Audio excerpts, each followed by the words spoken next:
Ito ho mga guys, nasa ground floor po ako.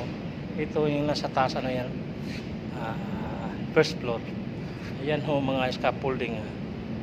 Yan, ginagawa yan. Parang pinaka-tukod na, pinaka-pundasyon ng scaffolding. Taas. Ayan, bago binuhusan yan. Puro safety ang ano yan, kailangan yan. Yan. Kasi ano ito, no accident. Kailangan zero accident. Dito po. Yan po, napaka malaking project po ito. Pero okay na rin po. Nakakaano sa pamilya yung sweldo po namin. Ayos na rin po kayo dyan sa Pilipinas, wala akong trabaho. Kailangan po kami magtiis ng mga OFW dito para po sa nag-aaral kong anak, para sa future niya po. Thank you for watching mga guys. I love you all.